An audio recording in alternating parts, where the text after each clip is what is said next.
All right, so before we get started, let me maybe get a check of the room. Who here is a software engineer or software engineering major? Yeah. You guys? Who else is CS? Yes, CS. Any, like, I don't know, data science? Yeah, data science minor? Okay. Okay, sweet. So definitely going to bring some value to you guys today. What is yours? Oh, so I'm a software engineer, software engineering master's at Stevens. I'll introduce myself for a little bit here. So hi, everybody. My name is Matt. I currently work at L3 Harris as a software engineer. And over the past couple of years, I've spent a lot of time trying to understand how people from like Silicon Valley, San Francisco, kind of like the tech bubble kind of operate and think about how to like get the best opportunities possible in tech. There's kind of a system and a way that they think about these things. And we're not really taught that sort of thing, mainly because you could say maybe Stevens is behind, or maybe tech just changes so fast that it's difficult for us to keep up. But there is a way to win, and I'm really excited to show you guys and give more of an in-depth presentation about it. And yeah, I'm just gonna get started now. All right, so software engineering is a game. And let's start out with the question, who here thinks the job market is cooked? Raise your hands. So everybody's raising their hands, okay. Can you explain why? Why do you feel it is? Because everyone's just applying for the same role. Software development has been increased. Also the need for, there's AI developing as well, and a lot of people just think that that's the way to go. Yeah, so there's a lot of things affecting the current job market today. And the current sentiment of most people, most students, is that the job market is cooked. But it used to not be this way. This is an interview that was posted maybe a week or two ago. 2021 and 2020 during COVID, there was literally a mass hiring. I remember getting getting a Meta offer in 2021. I barely knew how to code because I didn't really start coding until high school senior year when I took my first like APCS class. But that's pretty late compared to a lot of people. So I didn't really study CS in my free time. I mean, I went to Carnegie Mellon, but like I was a freshman applying for job. Actually, I was a sophomore applying for jobs. And I didn't really know how to interview. I never did lead code before until beginning of sophomore year. So Meta was really hiring anyone that had a heartbeat, really. You could solve these problems. All you had to do really was memorize all these lead code questions, and then 99% of the chance you would get a question you already seen before. You would just type up your memorized answer and then immediate job offer. So they hired literally everybody. I remember our intern class was so big. It was like 2,000 people maybe of interns. That's crazy. Okay, and then, so if the Wi-Fi is not working right now, I'm just gonna summarize essentially what Helen said. So it's her words in this video that has a big curse word in the front of it. Sorry about that. Her words were, it was, in 2021, she applied to an internship at Meta and got an interview and was given a leak code easy that she memorized and knew like exactly what the question was gonna be, and she was hired on the spot. And this was in 2021, which is not that long ago, 4 years ago, and completely the market sentiment has shifted. That is a ladybug, sorry. To now that like everybody thinks the job market is cooked, right? And she went to Carnegie Mellon University, which is a feeder school, which I will talk about later on in my presentation. But essentially, there was a ton of opportunity in the past, but now there is much less opportunity, and we're gonna have to use different strategies in order to get into these better opportunities, which are on the right side of the curve, which I'll talk about. Also, she made about $300,000 per year at the end of her career as a software engineer, which is pretty cool. It's a lot of money. That video does not work. Okay, yeah. Here's more data. Here's more graphs. I want to highlight something here, though. So yes, unemployment for young grads is super high. It's hard for people to get the job. But I want you to focus on not so much about the numbers, but more about the sentiment. And the sentiment here is kind of about status. So goodbye, $165,000 tech jobs. Student coders seek work at Chipotle. Why does it matter that somebody who can't find a tech job has to work at Chipotle? Can anybody answer? Like, why is it bad to work at Chipotle? Because you spent like a bunch of time trying to get a job in the field that you want, CS, but you're working at Chipotle. Yeah, but what's so wrong about working at Chipotle? you paid a lot of money for a degree that you're not putting to use? Yeah, but I want to focus on Chipotle. What's so bad about working at Chipotle? Like, who here has worked at fast food? Not great return of investment. Not even that. It's just, it sucks working in fast food, right? Well, it's a really tough job. I used to work in fast food. It's not a very high status position. People think about working in Chipotle, working in Burger King, that sort of thing. It's a job for somebody who's uneducated, who comes out of high school, or like those are the jobs that are for them, right? And that's not me saying this. That's this article saying this because it's using juxtaposition to show this is what a graduate should be doing, and this is what somebody who isn't graduating, who is in a lower status position, is doing instead, right? Student coders seek work at Chipotle. So what can you do about it? Well, there's a lot of things you can do about it, but it really boils down to 3 different things. Software engineering is a game, and you have 3 choices. You can play the game, you can complain that it's unfair, and then there's a secret option, which I'll talk about later. But I want to talk about playing the game and how you can essentially do the things that the people on the right side of the equation are doing to bring your chances to succeed as high as possible. Okay? Because you can complain that it's unfair, but at the end of the day, it doesn't help you at all. And I want to give a big disclaimer. I could be wrong.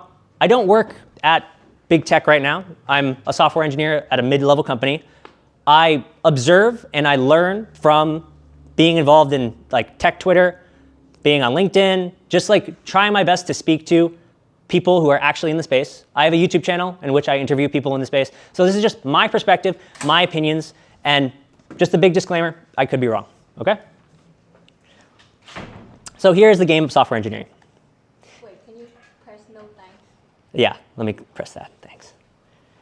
Okay, so here's the game of software engineering. Before I get started with software engineering, who can tell me what this is? Anybody? Anybody know what this is? No? Any gamers in the room? No? Is that Valorant? It's a League of Legends rank. So, if you didn't know, there's this game called League of Legends, and it's very popular. It's so popular that people literally dedicate their entire lives to playing this game, and a lot of the people that I've spoken to in Silicon Valley, who are founders, investors, play this game. But it's like, why? Why this game, right? Is it just because it's so much fun? No, because I believe that people play this game because there are tiers, and very observable and understandable tiers. There's iron, bronze, silver, gold, platinum, emerald, diamond, whatever, right? The point I'm trying to make is that everybody loves playing in a system where you can exceed and succeed by putting in a certain amount of effort, and like the people who are successful will like always be, it'll be difficult for the people who aren't successful to become super successful because there's like secrets that the people who on the right side of the equation have that the people on the left side don't. And it pretty much boils down to this, a curve, right? A standard deviation graph. And I want you to kind of think about this in terms of like how most things in life works, right? The average mid-level person is probably going to be in a rank like this, right? Silver, gold, bronze. But the people in the platinum, diamond, master, higher ranks, they get to get the rewards of being in these ranks. And for software engineering, that looks a little bit like this, the ranks of software engineering. So in my perspective, right, is like, why do we grind software engineering? Why are we trying to climb the ladder? What is the reason that you're trying to get an internship to succeed in college? Is because you want to be on this side of the equation when it comes to being successful in software engineering. And why is this, right? On the left side, you have, according to that article, people who work at Chipotle, people who are unemployed, and people who gave up. And it's like spoiled grapes. I don't know if you guys know like the Aesop fable, but it's essentially just like saying, oh yeah, it's too hard, I can't do it, I give up, right? People are taught and trained to only focus on getting to this side of the equation because the best rewards in tech are on this side of the equation. It's like, why study leak code? Why grind so hard in class? Why try your best to get an internship? It's because being on this side of the equation makes you a higher status person. And by higher status, I mean that you have more options on what you want to do with your life. you can quit your job after 2-3 years, like Helen did before, and you basically become a celebrity. Who knows who Elon Musk is, right? Who knows who Peter Thiel is, right? So you basically become like a celebrity at that point, right? And that's like the higher end of the status, when you get to the top, right? And so like just like League of Legends, there's placement systems when it comes to software engineering, right? And this is not me saying that, hey, if you start out on like that mid-level company or working at Chipotle, you can't become successful. What it means is that on like an XY axis on a slope, people who have experience, who let's say have somebody who like worked in Silicon Valley who's like a family member, or who is like a professional League of Legends player, is going to be placed at a higher initial rank than somebody who's like a total newbie. It's possible for both people to get to whatever the reward is, right? Becoming super successful in Fang, becoming rich, making like that 6-figure salary. But it may take more time for a total newbie to get to this position because they didn't get placed out in this system, right? And so that means like, where are you kind of in this equation? Well, in my opinion, the average college student is kind of just in this middle like bubble phase, right? It's not as bad as having a high school diploma and applying to like a big tech job or trying to get these big jobs. It's not as bad as like not having any degree and just doing a boot camp, but it's not like being a college student at a target school. And I'm not sure if you guys know what a target school is, but it's essentially a school where companies like Google, Facebook, Meta essentially hire straight out of that school. It's a name brand school. They know exactly what they're getting as soon as they hire from somebody. And most people who graduated from that school work at that company now. And then it's also like, if your parents or something like that work at a big tech company or are founders, you're definitely going to be able to be just pulled into this side, right, of the high status bar. And if you guys don't believe me, right, this is actual research done on the top feeder schools for big tech companies, right? At the top, you got UC Berkeley. See Carnegie Mellon there? That's where Helen went to. You got Cornell, like great schools, right? What's the problem with this list? Anybody say? Stevens is not on that list. I don't see Stevens on this list. And that's the issue, right?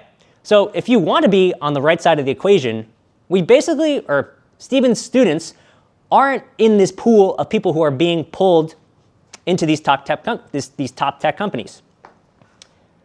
And like, you could say to me like, oh, that's not true. Everybody has the opportunity to get into big tech, right? But this is literally something that I pulled off of Twitter today. People really value branding and like the places that you went to, right? Do you guys know what Lynbrook is? Has anybody heard of what that is? No? Lynbrook is a top high school in like Silicon Valley, right? It's like people from Lynbrook, I think, created like DoorDash or like Uber or something like that. But like people are educated from an early age to become this like high status person that's on the right side of the equation. And like if you leave that sort of the equation, you're basically like kind of not shunned, but it's difficult for you to kind of like fit in with the rest of the crowd, right? Because like imagine you go to a school where everybody works at Google, Meta, these big tech companies. You're gonna feel pretty bad if you're not getting into these roles as well, right? So you have to like fit in, right? If the norm becomes everybody's making $200,000, whatever crazy salaries, you're gonna wanna also be on that side of the equation as well. And it's like, ouch, right? It hurts. It feels bad, right? Like, I'm certain that, me saying this probably is making you guys feel like upset or like, oh man, like I gotta rethink my life choices or something like that. But that's not the case. There's still a chance, like I said before, for everybody to become successful and reach that same side of the status equation. And it takes a lot of hard work. And again, this is from me observing pretty much, again, LinkedIn, X, the tech bubble, like pretty much just the sphere of tech, and also talking to people in tech as well, right?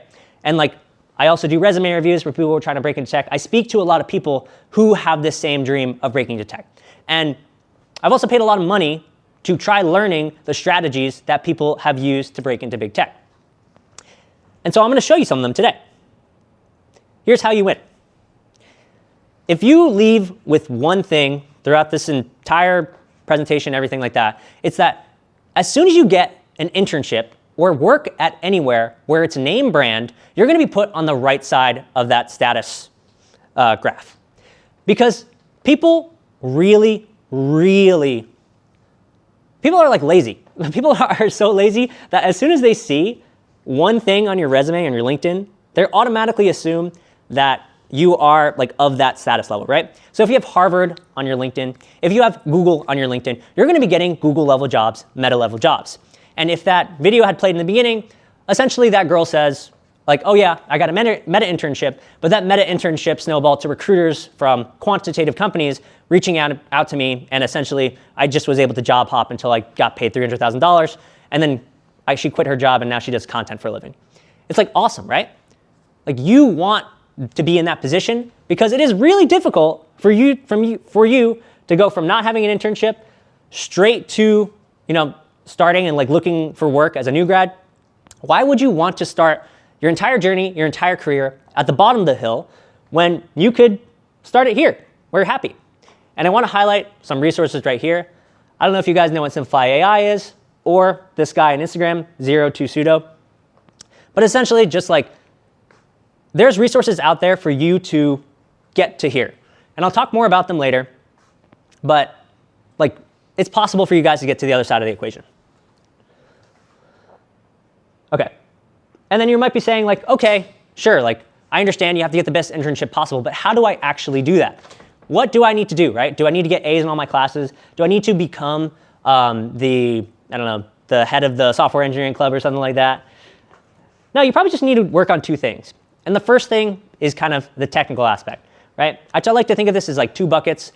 Like you don't need to you need to get A's in all your classes. You just need to pass interviews. You just need to get good enough where you can say, like, I can confidently pass most technical interviews. I can have a conversation as an intern, as a full-time, to like pass the interviews. Because for me, the whole point of college is to like learn to get a job, right? And then there's also the social aspect, right? You need to also be somebody that is easy to work with, that people can see from afar that like this is somebody that's normal, somebody who I can talk to, somebody who I'd be willing to hire. I'm not saying it's bad if you don't do anything like this. You're not doing anything wrong, but if you want to get onto the right side of the equation, you have to start thinking about stuff like that. Okay, so let's start with the technical side. Okay, so everybody knows how important their resume is, but I want to read out 2 bullets. Collaborated with a team to develop a web application using React and Node.js as part of a team project. Can anybody explain to me what's wrong with this bullet? Go ahead. Does it focus on what you specifically are doing? Well, not really, because you collaborated with the team. Anything over there? Impact. Yeah, what's the impact? Where's the metric? What did you actually change with your efforts? For me, a resume bullet, it has to be where you can easily see from the first almost like 3 or 4 words that what I did had some sort of impact on how the company succeeded, how you succeeded, how you improved some sort of process. And there's a bunch of other things you can do, but like this would be most likely like a better bullet, right? Develop the React and Node.js web application, improving user responsiveness by 20% through optimized API design, right? Let's say APIs was in like the resume or the job listing. You at least have something that shows that you had some sort of measurable impact. And you guys might be rolling your eyes saying like, oh, like, yeah, of course you want to have metrics in your bullets, right? But like most resumes are riddled with typos. Most resumes don't start with an action verb. And if you really boil it down to it, you have to think of kind of like the thing I talked about with like status. The most important part of a resume is always those like first initial bullets and those first almost like 3 or 4 words for every bullet. It has to be so that somebody can glance at your resume, because most recruiters look at your resume for about like 6 to 7 seconds, and then they'll see, okay, this person went to this school, this person did this person did that, and then that's it. Like, it's like an F pattern, which I can talk about more if you guys want to talk to me after. And then interview skills, right? And I wanted to do this experiment just to see like how well you guys can do in like a high pressure situation. So sorry to force this on you, but I'm gonna time for 3 minutes, And can everybody just turn to the person to the left of them, right of them, and just tell them a little about yourself? Just for practice, ready?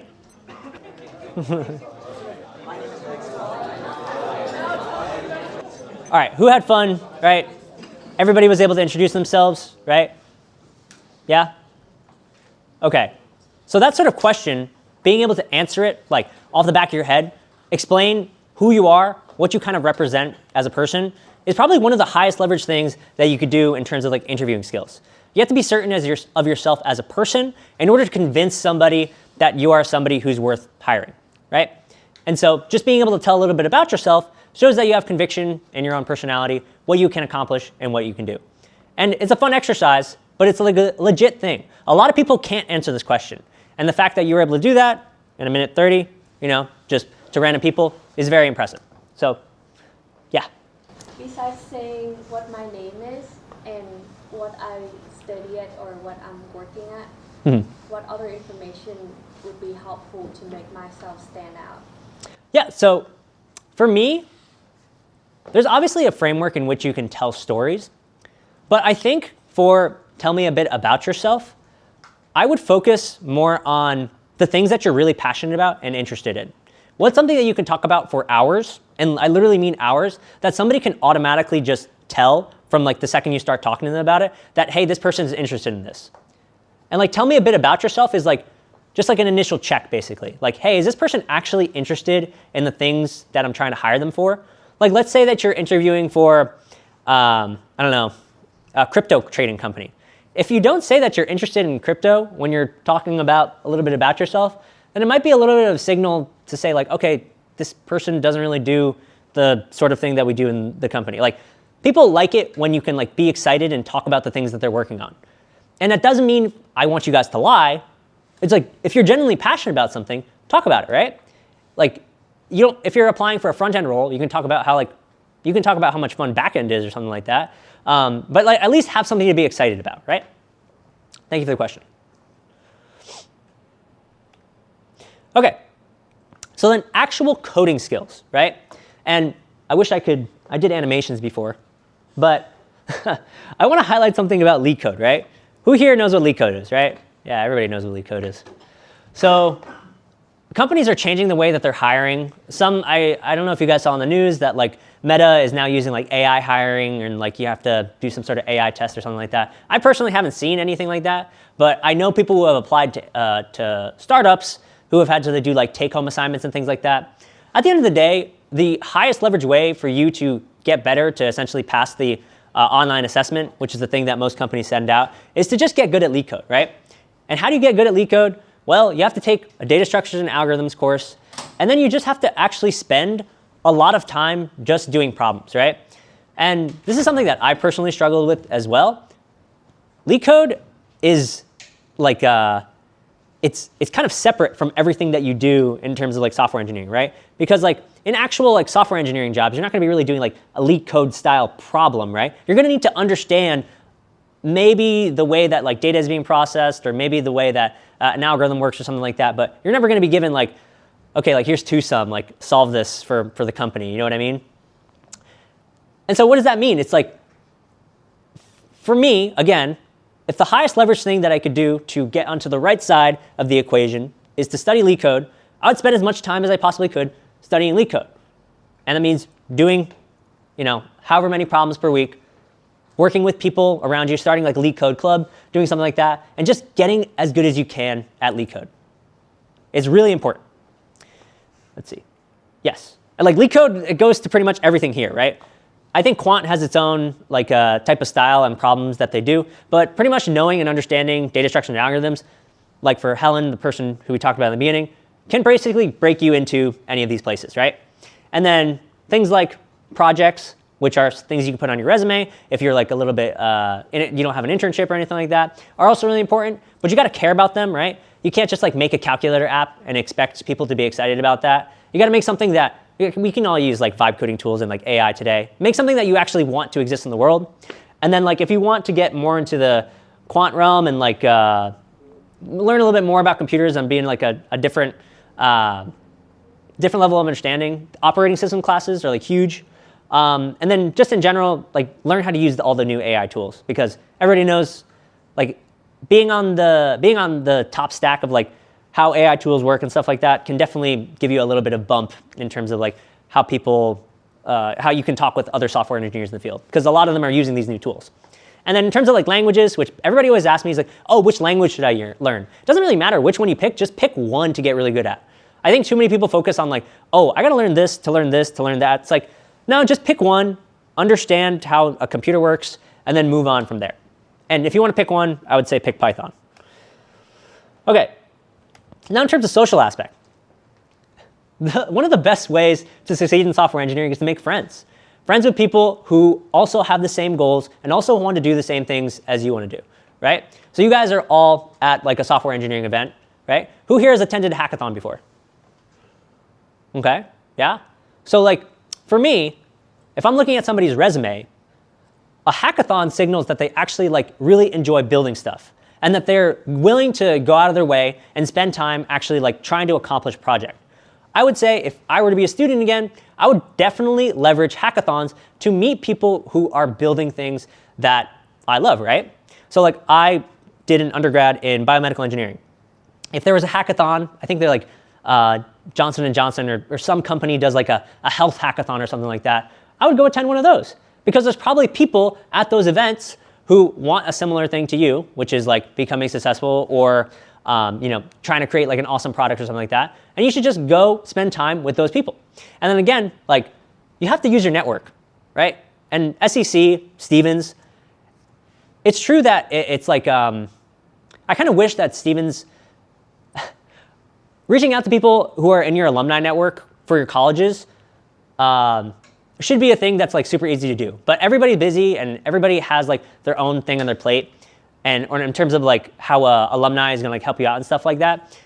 I think for Stevens, right, like making friends with people you doing the things you love is a much better way to network and actually connect with people than just reaching out to alumni on LinkedIn, right? Because alumni went to school at a different time than you. Alumni don't really know the kind of struggles that you're going with right now. So if you want to, work on the social aspect, just make as many friends as you can in software engineering, and don't really rely too much on your alumni network being there to pull you up, because it's sometimes more difficult than you think it is. Sorry to interrupt, but yeah, in terms of friends, if you're like freshman or like sophomore, I would be friends with upperclassmen as well, because like by the time you are like a junior or a senior looking for an internship, they already graduated working at companies that you want to work at. You can just slide back into the DM, be like, hey, we're friends. Yeah, referral would be nice. Yeah. Yes, that's another great point. And then in terms of like actual networking, for me, when I'm thinking of like networking, like I think people have this idea that if I get 500 plus LinkedIn connections, I'm gonna become successful, right? I'm gonna get a bunch of referrals, right? But for me, I more ask myself, it's like, who's somebody that's doing something that I wanna be doing, or doing something like that's super interesting? How can I reach out to them? How can I talk to them? How can I just like start a conversation with them? And just ask them like, hey, I read your Substack article. Hey, I saw the work that you did on XYZ. Like, can we talk about it? Can we have a conversation about it? I wrote this thing about it. Like, be interested and be excited about the things that they're doing. And yeah, like there's like a ton of ways to actually like build your network and do this sort of thing, but I'm more just giving you like the framework on how people reach out, right? You can do LinkedIn requests, you can do cold emails, you can Twitter DMs, you can contribute to people's projects on GitHub. That's like a huge one. But make sure it's like an actual worthwhile contribution, not just you changing like the README or something like that. And then also ask your professors for alumni to reach out to. This is kind of a secret one. Your professors like should be there to help you out. If there's somebody who they once taught who's like working at a great company or somewhere where you want to work, you can always ask them like, hey, I'm looking for somebody to help me get into this role. Maybe you can connect me with somebody who can help me out. And then like this is the kind of thing that I wanted to talk about before. It's like referral hustling, right? So it's like there's this thing that a lot of students do, a lot of people who are like looking for work do. It's they go into the alumni page of their college and then they just connect with every single person who is alumni of their school to hopefully give them an opportunity to referral. I don't think it's exactly a bad thing, But I think that there is higher leverage ways to spend your time, especially if you are actually like certain that you want to get into one field, right? I wouldn't spend time reaching out to every single alumni possible from Stevens. I would spend more time finding people who are doing the thing you want to do. And if they are an alumni as well, be sure to reach out to them first. And then try your best to provide value at the same time. Everything's underlined by that, right? When you ask for a lot of help and you're like always trying to get people to help you, you kind of forget that it's a two-way like street with like most relationships. That's why I said you have to find people who are where you want to be and like actually provide them value by saying like, hey, I read your article and I thought about this. Hey, I saw your project and I thought it'd be cool if it added this, right? Do your best to provide value. And then in terms of like posting on LinkedIn, a lot of people love seeing your achievements. A lot of people like love cheering you on when you're like winning, right? And this is like kind of a secret, not really, but most of the posts on LinkedIn are AI generated. So like it doesn't really take that much effort to write a good and like decent post, right? Hey, Gianna. You know, and I just want to say like this recent post that I made popped off because I applied to like some sort of project. And, you know, I just wrote it out and I was like very heartfelt because I'm very passionate about jiu-jitsu. And I feel like because I was celebrating an accomplishment, it was something I was passionate about. People could see that. I attached a video to it and a lot of people reached out to me from that, right? It's like people were asking me, oh, can you design my website? Oh, I saw you do AI stuff. Can you help me? I was like surprised by it, right? So like use LinkedIn as a high leverage way to show that you're working on cool things, not just trying to get as many referrals as possible. And then here are some more resources, right? Cracking the coding interview. I know it's like, it's a book. Like, oh, learning programming from a book. Why would I do that? But you have to, I would say like the first couple of chapters hold a lot of good information for like specific companies. Like I think they do Google, Facebook, Apple, Netflix, like pretty much all the FANG companies. It breaks down every single one of like the interviewing styles that those companies have because this lady, Gail McDowell, she like, you know, spent a lot of years researching and figuring out how to like actually break through the coding interviews. And then there's this framework that she has over here for most students to actually, you know, get good and succeed at coding interviews. I would really like look at this and follow this, you know, making a list of like preferred companies, doing mini projects and stuff like that. Like everything in this book pretty much already teaches you how to become successful in software engineering or get into these big tech companies. So, you know, use the things that work. This book works because a lot of people talk about it. And then on the right here, I have affiliate links since I'm a YouTuber to these services, Boot.Dev and Get Cracked. Is essentially just tutoring platforms for people to learn how to get better at software engineering.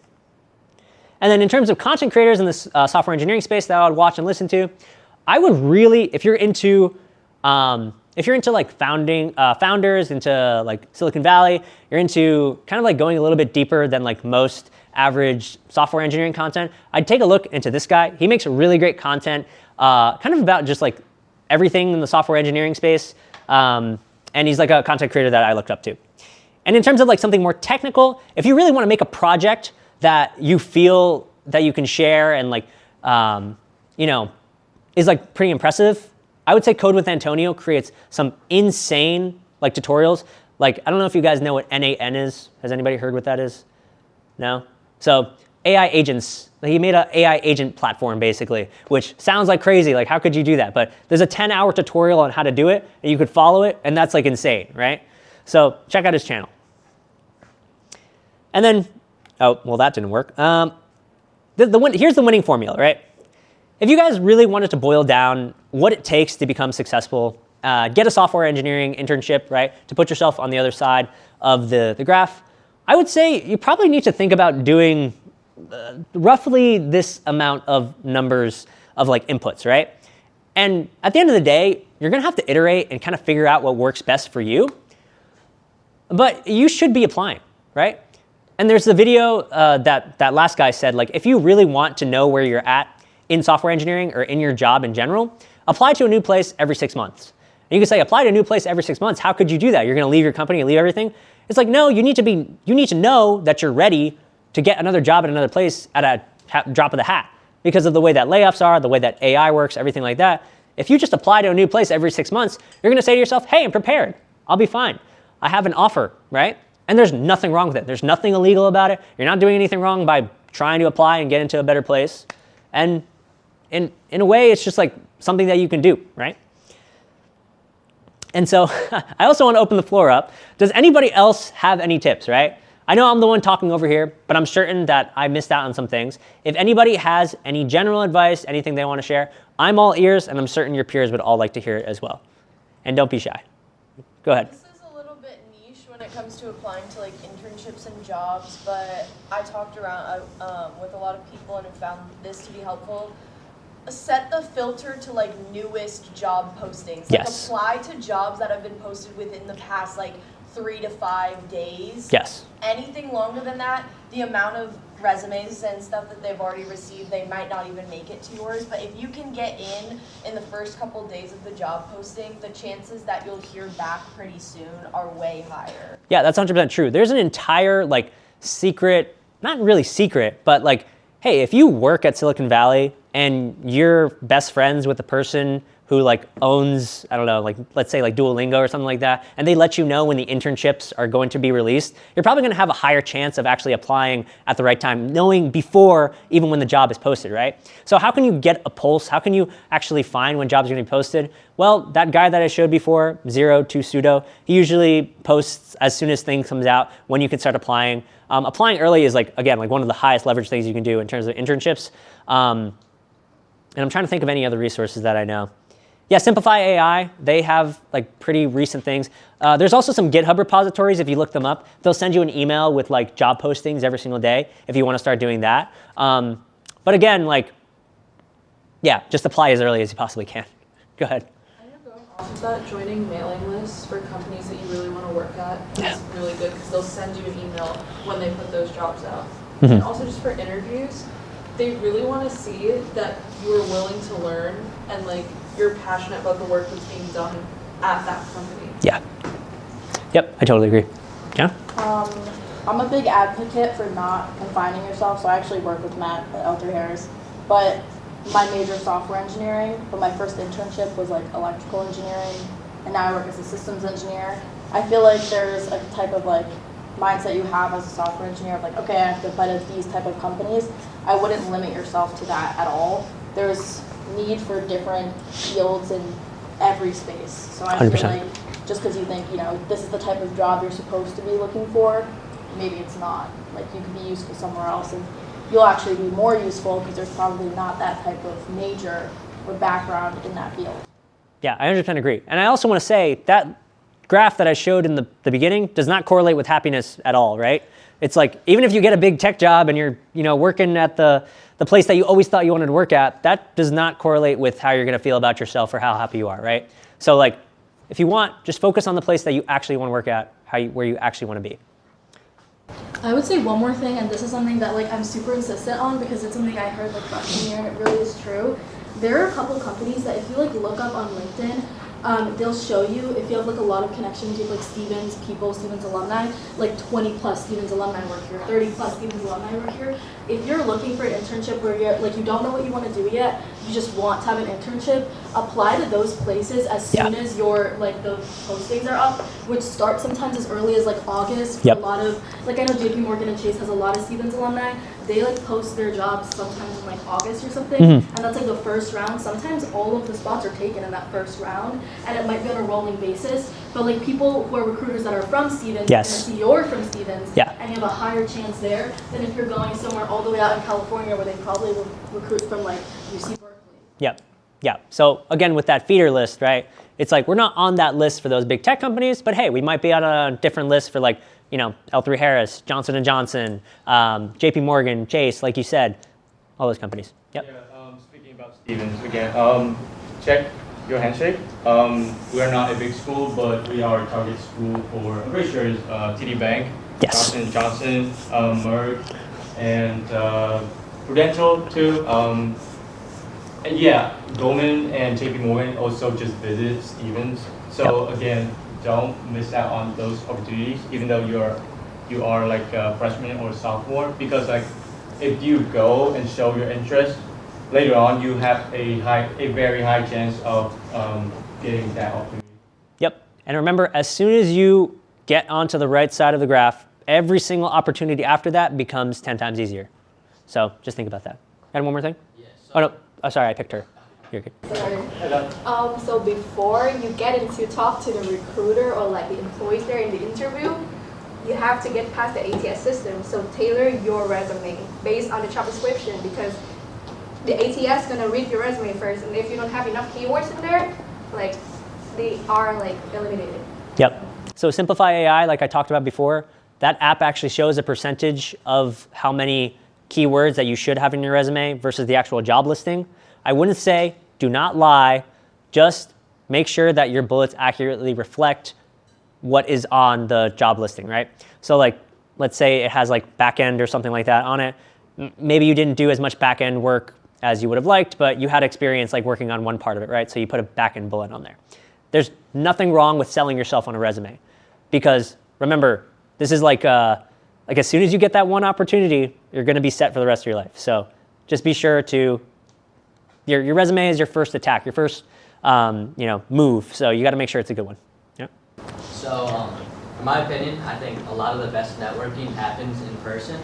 And at Stevens, we do have a lot of events where clubs will invite companies to come over. Even if you're not a part of that club, take the opportunity to go and give them a face to remember. And instead of just messaging on LinkedIn, like take the time out, put the extra step in to set up a coffee chat. Yeah. Go to that coffee chat, ask a bunch of questions, especially about their role or what you want to do. Just anything that can put you a step forward and will make them remember your name. If they're looking at a bunch of resumes, they're going to want to put you ahead, someone that they can talk to and even relate to work at their company, instead of somebody who's just cold messaging them on LinkedIn. Yep. Okay, last one. Just to add to that, I actually learned the statistic today that 85% of jobs are found through the people like like networking, essentially. So really take advantage of that. And being from Stevens, I got my internship because I met an alumni from Stevens at a co-op there my freshman year, and he ended up being like the director of 3 sites or something. Like it's those type of things that you don't know are going to make a difference, and they do. So yeah, really target that. Or even message them on LinkedIn. I don't know if you mentioned that. I know someone who got their internship through messaging an alumni on LinkedIn. Yep. Yeah, so at the end of the day, you might be getting mixed signals, being like, oh, don't spend all your time, asking people for referrals, don't do this. But at the end of the day, it's just, how can you increase your surface area of luck, right? Because all of these opportunities, like you said, meeting somebody, that's like super lucky, right? It's like, oh, I got super lucky because I got a referral from this person who I met at a coffee shop who did this, blah, blah, blah, blah. You just have to do your best to just always be open to opportunities and just be an open person in general, right? Like, in terms of like, if we want Stevens to be like one of those feeder schools, UC Berkeley, whatever, we have to have a pipeline of people who go into these companies and can pull up people from Stevens, and it just like pretty much works like a pendulum, right? It's just like, that's how it works. So if you're going to reach out to people, be kind, be nice, give everybody the benefit of the doubt, and just do your absolute best to pull as many people as you can up. Again, guys, if you don't ask, the answer is always going to be no. Yep. Yes. Okay. So, and at the end of the day, you don't even have to do any of this, right? It's like, do you really want that to like put the amount of pressure and stress on yourself to get to this side of the equation, right? Like I said, that graph that I showed does not correlate with happiness. So if you don't want to play this game of software engineering, it's like, what can you do, right? It's like, I really love software engineering, but I don't want to deal with the leak code. I don't want to deal with all this stuff. I just love software engineering. And like I said, there's 3 choices, but what's the secret one, right? You just make your own rules. And what does that mean? To me, it's not even like, founding your own company or, or starting your own design agency or something like that, right? Like, just make your own rules. You can do pretty much whatever you want. You just have to build a stack of undeniable proof that you are who you say you are. If you're passionate about software engineering, have a GitHub that reflects that. If you are somebody who's passionate about teaching, creating content, you come to places like this and you try helping people and teaching people, right? At the end of the day, I'm not here to tell you what you should do. I'm just saying that this is what worked. This is probably one of like the best ways to actually get to the goals that you actually get to the goals that you want. And as long as you do this, you should be fine either way.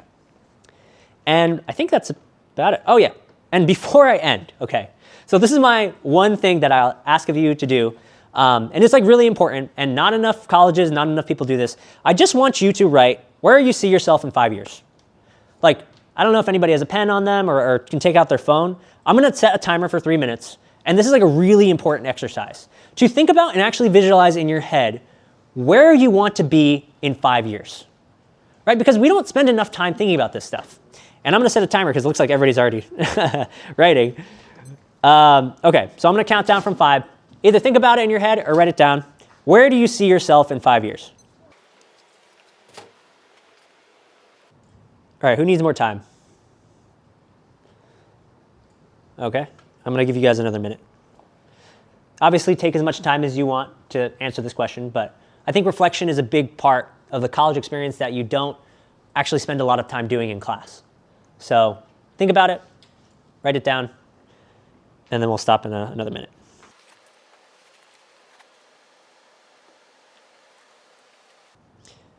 All right, that was just about 2 minutes.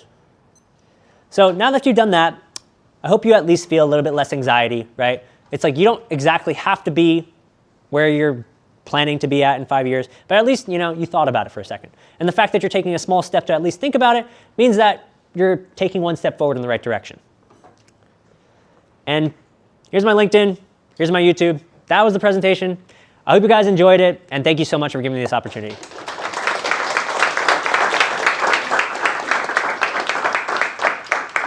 And let me know if you have any questions afterwards. I'm open to answering anything. Maybe we can even start. Anybody have any questions? Go ahead. Could you go over how, especially as like an underclassman, as a freshman or maybe a sophomore, how to deal with rejection and then how to move forward so that even if you're rejected from every interview, every final round, how to kind of take that and move forward and maybe even reapply to those companies? Yep. So I like to think of the job application and interviewing process as the best way to iterate, to get signal on what to iterate on, right? An iteration is just taking something that doesn't work, changing a little bit, and trying it again, right? And you may think to yourself, like, oh, I don't have enough time to iterate and like make my resume better, or I don't have enough time to iterate and like improve my lead code skills. But I mean, I would say start early, right? That's the first thing. And then take it as a challenge. And like, I don't want to say like, it's just like reality that you're going to get rejected, but it is kind of just reality that you're going to get rejected, right? Anything worth doing is probably going to involve some level of rejection. And you have to accept that always, right? These people who are, on the right side of the equation as well, they're not just like, thrown right into Google as soon as they get out of school or whatever. They still have to study, still have to perform at a certain level. Of course, that's like, they're given exactly what to study and given a better opportunity or something like that. But it's still the same thing. You still have to do the same lead code problems at the end of the day. You still have to do the same things. So in terms of like accepting and dealing with rejection, I would say just don't take it personal. And at the end of the day, no matter what you do, you're probably going to be okay. Any other questions? Yep. Yep. Yep. So most people look at your resume in this pattern. And I don't know if you guys remember, there was like this trend of people like having eye tracking on their computer or something like that. They did that for recruiters, and they found that most recruiters look at resumes like this. And then maybe this, right? So on a resume, what's this, right? Well, I wish this wasn't in the way, but pretty much like it's the first couple of lines, the school you went to, that's like a huge signal on what like a recruiter thinks of you and what the opportunity they're probably going to give you. There's the places you worked, right? Which is like the highest, status signaling thing that you possibly have. If you worked at Meta before and you're applying for a place like Google, they'll be like, okay, this guy has passed Meta's interviews and stuff like that. He's probably going to be fine in this interview. And I've even heard stories before of people saying, oh yeah, I had an offer at Capital One and I messaged a recruiter at Google who was able to just waive the entire technical interview process for me just because they already knew I had a competing offer at Capital One, right? So as soon as you get one internship, one thing on your resume that signals that you are in the right side of the equation, you automatically push to that side of the equation. And like, obviously if you're like a freshman and you don't have any actual like work experience or anything like that, it might be a little bit more difficult, but put whatever you possibly can that shows that you're qualified for the role. And that means that you have to actually spend time building projects and doing things. And then like I also like to think about, since I do resume reviews for people like as a service, I also like to think about like what the hierarchy of things that you should put on your resume. For me, I think job experience is like the highest thing that you could put on, right? So like the fact that you worked at companies or other companies shows that you probably be doing a good job at this company. The second thing I would say is probably projects. The third thing I would say is maybe like, you know, keywords, like just putting like a tech stack at the bottom or something like that to match the keywords. Yep. Oh yeah, like skills, yeah. That's the same thing. But in terms of like signaling and like what is going to make somebody like really excited about you, it's usually the job experience, and it's also usually the school you went to, right? Especially for internships. And maybe this is not so much, I'm thinking about two perspectives. So I usually help people who are later on in their careers. Once you like graduate from college and you're not actually in school anymore, this won't really matter as much. But in terms of like, you know, again, I showed you that feeder data set. Put your school at the top. Since you are a student, like you have to think about your audience. Who are you selling to? You're selling to a person who wants to give somebody who has less experience a chance. So show that you're involved in schools. Show that you are, you know, involved in clubs. You come to communities like this. You just want to basically sell yourself as best as possible. And this is kind of a hierarchy of how you want to do that. But again, job experience is the most important one. So just think about that. And this is the F pattern of how people look at your resume. Yeah, good. Mm-hmm. Will GPA have importance in your resume? Not really. I know people who had like 2.2, 2.3 GPAs that got into Microsoft. So your GPA doesn't actually matter at all. What matters is getting an internship. What year was that? That was 2019 actually. Yeah. So she's actually a YouTuber as well. You can look her up. I think it's like Pooja Rudd or something like that on Instagram or no, on YouTube and LinkedIn. But didn't you say that before it was so easy that anybody could get a job? Yeah, so yeah. At that time, would GPA matter less than now, though? Maybe, but I personally think that like you don't even need to include your GPA on your resume. Like maybe I'm speaking from a position of person who only applied to roles or was only applying to roles like recently when I'm out of school. Yeah, I could speak for that. Yeah. Unless you want to work at like fintechs or like banks or like hedge funds, or like if you want to become like quant, they require to have a minimum of 3.5 GPA. Yeah. Or in that, as long as you know it's higher than 3.0, you'd be fine anywhere else. Yeah, should be fine. Any other questions?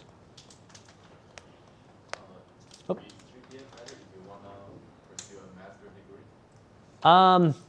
For Stevens, I'd say yes. There are, if you get into a company that can like sponsor you as well, usually that like they'll just like accept you like straight in. Like my company, L3 Harris, has a program where they just like accept you straight in from like undergrad to master's. Like there's some companies that do that. If you're applying just straight up from undergrad to master's, you might want to have your GPA at a high level. And if you aren't planning on going to Stevens, it'd also be important as well. Yep. Sorry, you had a question? Yeah, I was wondering what would you recommend for beginners to start doing now? Okay, to start doing now? The first thing that I would do is just kind of figuring out what you're like really interested in. There's so many different things that you can do in software engineering. Literally, like there's like an endless, you can know what you can learn Ruby, you can learn Python, you can learn AWS, you can learn anything you want. Just find what you're interested in, and then just become so like good at that thing that you can confidently talk about it, and then apply to roles and look for opportunities in that space.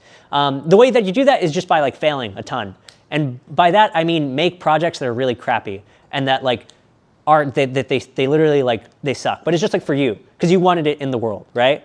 It's like that's the best way to like think about like how a sculptor makes something, right? They're not going to make the statue of David every single time. If you're thinking it in that way, just to keep making stuff, keep trying stuff, show people, say like, hey, I made this. What do you think about it? I made this stupid game. What do you think about it? And then just like have fun doing that, right? As a freshman, like, yes, you might think that you need a internship as soon as possible, and I talked about the importance of getting an internship, but if you're a freshman, you're just coming straight from high school, kind of figure out what you like first, and then you can start focusing on, what path you want to go down. It's like a funnel. You have to figure out what you kind of want in the beginning.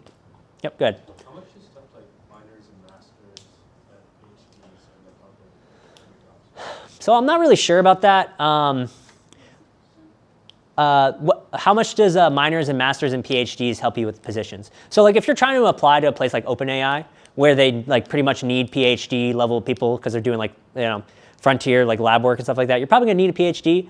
But in terms of like masters and minors, I've actually heard this before. A recruiter once told me that if you're applying to places while doing like a master's part-time, they actually won't accept you because they'll treat you like you're a full-time student even though you're doing it part-time, which is like kind of crazy, but it is a rule that they have to abide by. So just be aware of that if you are deciding to do a master's, kind of like, okay, do I want to do it part-time at a company I'm working at, or do I want to keep doing it while I'm looking for jobs? It is going to affect the way that you search for jobs, so just know that.